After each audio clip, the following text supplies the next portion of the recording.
Have you ever had one of those weeks, or I don't know, maybe a whole quarter, where you are just running at full speed, constantly putting out fires, dealing with friction, Oh, absolutely. but then you finally step back and you realize you haven't actually moved the needle at all. You were just hmm busy, Yeah. not productive. It's the classic business treadmill. And it's a feeling I think leaders in pretty much every sector know. But it's really, really sharp in these fast-moving industries like, say, the South African logistics sector. Margins are so tight, the pressure is just constant. Absolutely. And our source material for this deep dive, it just cuts right to the heart of that.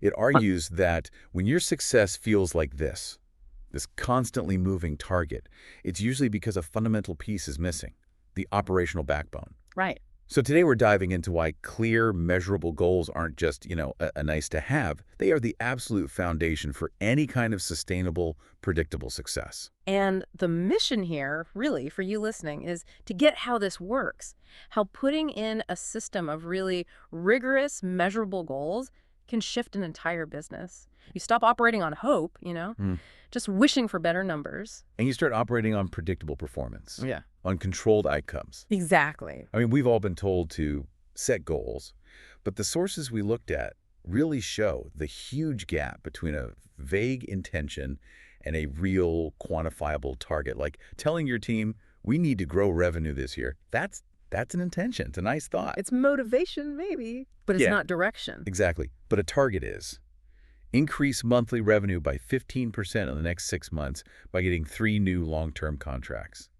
We really need to unpack what makes that shift so powerful. And that contrast, it immediately makes us face the core issue that's holding back so many businesses. Right. Leaders are under so much pressure, and the normal human reaction is just to push harder. Yeah. Focus on whatever fire is biggest that day and just hope that sheer effort is going to carry you forward. But our sources point out that pushing forward without those clear goals, I mean, it doesn't just make tracking progress hard, it makes it impossible. You can't tell if you're actually winning or just running in place, but faster. What's really interesting here is the psychology behind it. The hidden reason why so many leaders actually resist setting these really specific measurable goals. It's not because they're not smart or they're not working hard. It's often a deep-seated fear of exposure. Exposure. Yeah. I mean, think about it. The moment you set a truly measurable goal, you expose the truth. You are shining a massive spotlight on what's working, and maybe more importantly, what isn't. Which systems are broken, which processes are outdated, maybe even which people aren't delivering. That sounds incredibly uncomfortable. It's like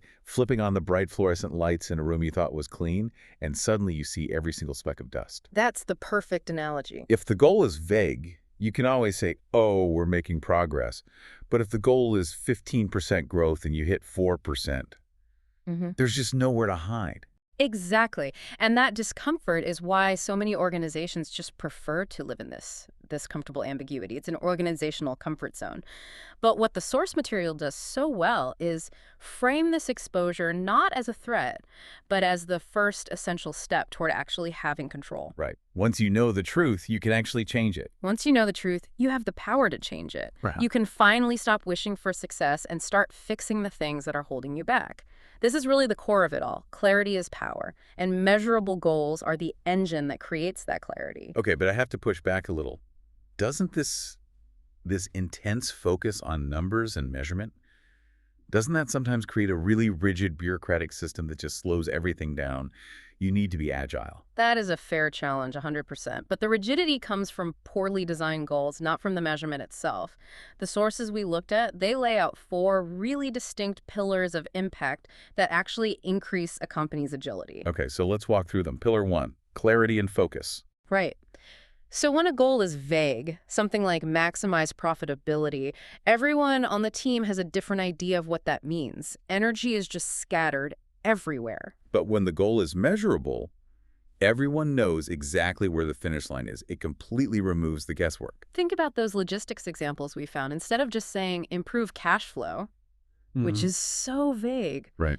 the goal becomes something like reduce our fuel costs by 8% by making sure all our drivers complete the route optimization software training. That is laser focused. Suddenly the purchasing team knows what to aim for, the training department has a clear mandate, the drivers know exactly what's expected. And that leads right into the second pillar, which is the ability to actually track your progress. What you can measure, you can manage. It's an old mantra for a reason. It's true. In a business with high costs and tight margins like transport, it's vital. Measurable goals let you monitor performance in real time. If you're hitting your fuel reduction target, great. If you see it dip in RIT3, You can jump on it immediately yeah, before it becomes a huge problem. exactly. You intervene early. And that has a direct impact on the P&L statement. It's not just about the top line. Inefficiency, it doesn't just drain profits. It quietly inflates specific cost centers. We're talking about things like higher maintenance costs because you're not utilizing your fleet properly, or higher debt payments because you bought new trucks without clear targets for how they'd be used. Precisely. Measurable goals stop those quiet leaks. And by relying on that data, you get to the third pillar, stronger decision making. Okay, so moving from gut feel to evidence. You've got it. When you have performance indicators, real numbers against real targets, you stop relying only on instinct, which, has its place. Sure. But it's not reliable when things get complex. You shift to evidence. And leaders can make data-driven decisions faster, with more confidence. They're guiding the business instead of constantly playing catch-up. And that brings us to the final pillar, which feels critical for the team itself, accountability. Yes. Accountability that actually drives results. When success is clearly defined by a number, the whole team knows what their contribution needs to look like. It changes the whole dynamic. So accountability stops feeling punitive. It becomes a set of clear, shared expectations.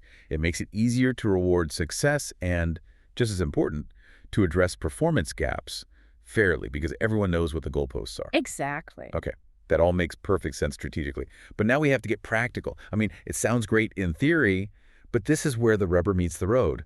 How do we actually write these goals so they become this backbone we're talking about?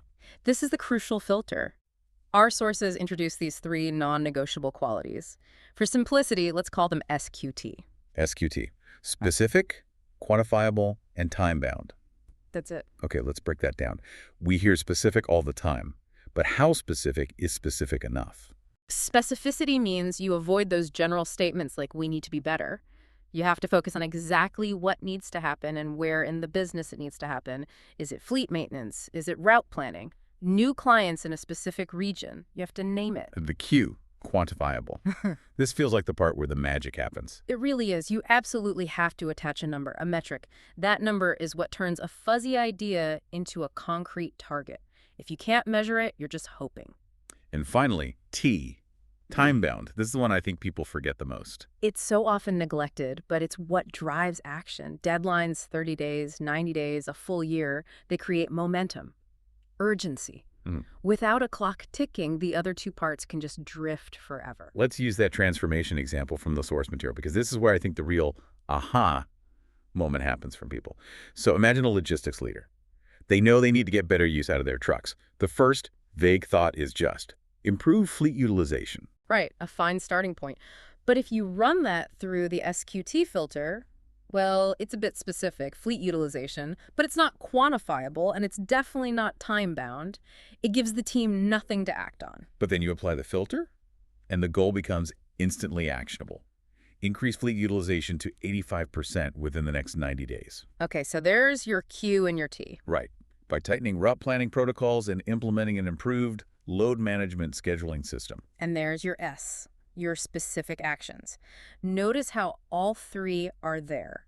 It tells the team what to do, how much to achieve, and when to do it by. It goes from a wish to a detailed, measurable project the whole team can get behind. And this brings us to the impact on leadership itself. Because these goals don't just fix operations, do they? They fundamentally strengthen the leader. Oh, 100%. The goal acts like a shield against chaos and uncertainty. When a leader can communicate with clear, measurable targets, they speak with so much more confidence. They're defining reality, not just guessing at it. And that has to reduce anxiety for the whole team. Massively. If the team knows the metric for success, they feel more secure, they feel organized. It's way more motivating than trying to guess what the boss wants this week. Clear goals show a path to winning. And it must refine the leader's own focus, too. It forces it. A leader stops wasting energy on things that don't matter and starts focusing only on the metrics that are driving the business toward those SQT targets. They become a strategic navigator, not just a reactive manager. And this is where it all becomes so relevant, connecting this need for precision back to that challenging environment. Our sources highlight that turbulent South African logistics sector. Right, because we're not talking about a stable, predictable market here. We're talking about a world where fuel prices can just white out your profit margin overnight, operating costs are spiking, customer expectations for speed and reliability are just going up and up. The margins are razor thin. There is zero room for error. And in that kind of environment, making million rand decisions based on gut feel is, well, it's corporate negligence. Success is built on discipline, on precision, and on the ability to adapt instantly. And that's what measurable goals give you. The insight to make those little adjustments before those external pressures become a full-blown internal crisis. Absolutely. If you have a clear goal to maintain an 85% utilization rate and you see it drop to 75% because of unexpected maintenance, you know instantly you have to act. You either speed up your maintenance schedule or you adjust your route planning. You have the data. You can't just hope rising prices will cover your inefficiencies anymore. No. If you were tracking your fuel use daily against that 8% reduction target, you would spot a problem with a single truck or a single route almost immediately. If you're not tracking it, that inefficiency just gets buried in the rising cost of fuel itself, and the problem just gets worse and worse until you get a nasty surprise on your P&L statement. So these measurable goals, they help you navigate those specific, tough realities with the discipline you need to actually grow, even when the market is tough. They really are the backbone. They let the business move forward with purpose, with confidence, and with control. Well, this has been a really insightful deep dive. We've established that measurable goals, they give you structure, they give you clarity, and they give you the operational control you need to actually move the business forward with a real sense of purpose. And for you, the listener, here's a final thought to take with you, building on this idea of the potential that's locked inside your organization. Every business has potential, but what it needs is structure, those measurable goals, to guide that potential toward predictable, consistent progress. Okay. So what's the one operational inefficiency you're currently ignoring just because you haven't dared to attach a specific number and a firm deadline to it? That's the challenge to start your week with. Go find that number and set that clock. And remember, as the source material pointed out, achieving this kind of clarity, it can be tough to do on your own. If you're struggling to turn your big ideas into SQT goals, working with a trusted advisor can make it clearer, faster, and a lot more effective. You really don't have to figure this all out alone. Set that target. Progress begins the moment that clock starts ticking.